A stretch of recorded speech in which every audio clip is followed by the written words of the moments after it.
I've been surfing consistently nearly every day for a year now, and there are so many lessons everywhere, so many parallels to life. And so in this video, I'm going to share what it's like to have the surfer mentality. First, the experience really is what you make it. So it's been a long journey to get where I am today and to be the level of the surfer that I am today. I've had good days and I've had bad days. And the bad days have unfortunately left me really frustrated, left me questioning if I should give up, if I'm even cut out to be a surfer. Some days I'll have really terrible days where I'm just like, have I forgotten everything that I've learned? Have I just thrown out all of my fundamentals? Have I not been focused enough on improving as a surfer? So many thoughts that go through my head. And it got to the point where they were becoming self limiting beliefs, and it was starting to take away from the good feeling that I was having or chasing when I was surfing. And I didn't like it. When it got to that point, I had to take a step back and be like, okay, what's going on here? I'm in the ocean. I get to watch the sunrise. I see turtles as I'm surfing sometimes. There's not many people around me. It's me in the ocean, and life is beautiful. Why am I still not having a good time? And it took a zooming out for me to realize that it really was just the way I was viewing the situation. And so, fortunately, I had that awareness to understand that, okay, I was having these bad days. But once I zoomed out, I was able to realize that these were simple highs and lows of an experience I was having in a much larger picture. And so, if I only focused on one day and the bad experience that I was having, then all I saw was red. All I saw were things that weren't going right. But if I zoomed out, then maybe I saw just a slight dip in an overall trajectory of going up. And days like those were necessary to be able to make adjustments, to be able to understand what I need to do to continue to improve or to move forward.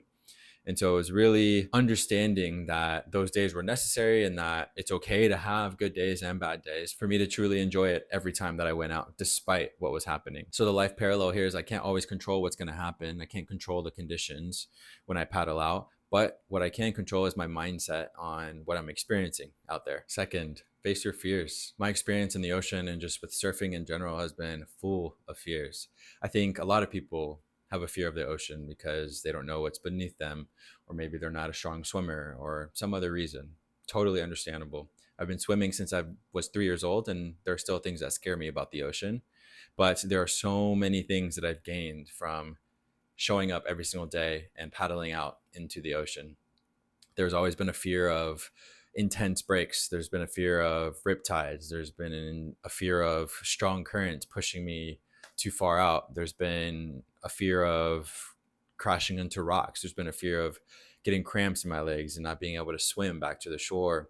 A fear of getting in people's way, a fear of dropping in, a fear of wiping out, you name it, and I've probably felt it in the ocean. As I've done this over and over and over again, I've had an important realization, and that realization is that these fears don't necessarily go away, but you get better at handling and facing those fears. So the life parallel here is if you throw yourself into fear, if you constantly face your fear and seek out the opportunities to challenge your fears, you build resilience to those things, and it opens completely new opportunities. This is actually one of my core missions in life, and it's to chase fears and to do things that scare me. In the moment, I'm always questioning why I'm doing this thing and if I should be doing it.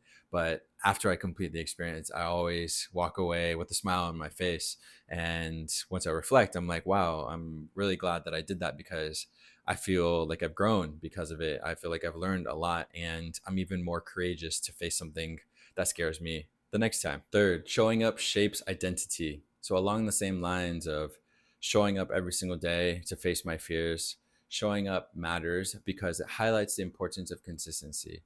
I didn't become a good surfer because I had one really great day. I became a good surfer because I've shown up consistently, and it's all of these little achievements that I've stacked that have allowed me to grow over time. These 1% little increases. I've had experiences surfing in countries I've lived in, like Indonesia and Mexico, or other countries that I've visited, but I never really felt like I was able to identify as a surfer because I didn't do it enough. I didn't know enough about it to be able to claim it. But now that I live here on the beach in Brazil and I paddle out nearly every single day, I can without a doubt identify as a surfer because I'm living that lifestyle. I'm doing things that surfers do.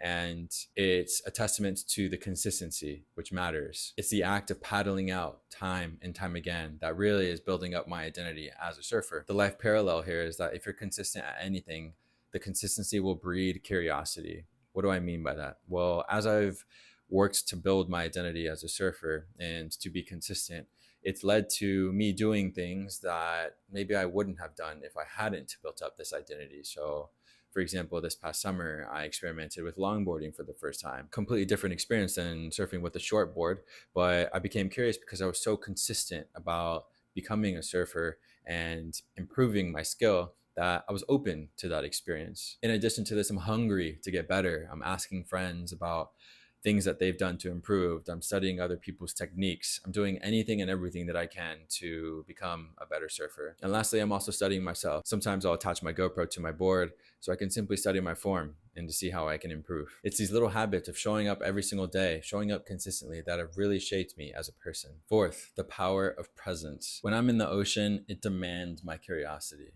I not only notice this when I'm surfing, but I also notice it whenever I'm diving. This is why I enjoy the experience of being in the ocean so much. In my mind, nothing else exists and nothing else matters when I'm right there in the water. Think about the moments when you catch a wave and you're on this wave for 3 to 5 seconds, maybe longer, if it's a longboard wave, and you understand that this moment's going to end, that this wave is eventually going to crash down. You're not thinking about that while you're on the wave. You're not letting that awareness that this impermanence is going to ruin the experience for you. Instead, you're focused on being really present. You're focused on enjoying that moment for what it is, even though that it's going to end. That's such a powerful lesson that I and you guys should try to carry with you anywhere you go. All of these moments that we're experiencing on a day-to-day basis, they're all impermanent moments. And if we can use this surfer mentality to enjoy them, no matter how short or long they're going to be, I think it can really serve to improve the quality of our lives. The life parallel here is that being present is a skill that we can develop. And if you can develop that, then we can truly learn to enjoy these moments that are fleeting. Fifth, patience, patience, patience. Growing as a surfer is so slow and so frustrating. And the moments where you've been riding a wave are so quick that you really feel like you're just not making any progress. On top of that, the conditions are not always ideal, but it's important to remember that waves always change. Waves come and they go. The bad won't last forever. I could have easily given up after a few months because I was frustrated or I wasn't seeing progress, but that's not what it's about. It's about being consistent. It's about enjoying the act for what it is, the experience for what it is.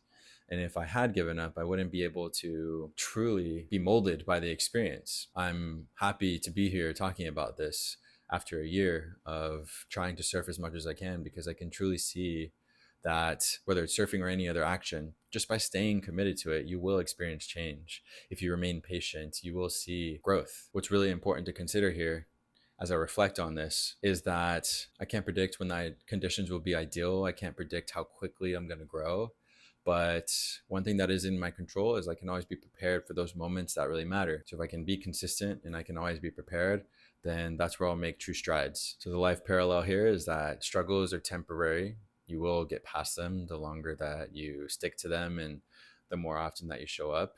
And if you do prepare, then you're going to be able to take advantage of the opportunities when they do arise. So to conclude, my message here is loud and clear. Adopt the surfer mentality and you'll quickly improve your life. Surfing is about having the right mindset. It's about the experience and what you make of it. It's about courage, having the ability to face your fears and to do so over and over again. It's about your identity. It's about asking yourself, what kind of person do you want to be? Are you going to let this experience, the act of showing up consistently, shape you as a person? It's about being present, enjoying this moment, and it's about patience. Trust life cycles. Trust that things are working out in your favor, and everything else will fall into place. You'll never be able to control the ocean that life is, but you can control how you respond to it. I've mentioned consistency a lot in this video, and you'll see it pop up a lot throughout my channel and the videos that I make.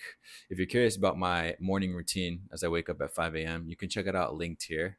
Hopefully it inspires you. Thank you for watching my videos, and I'll see you in next week's video.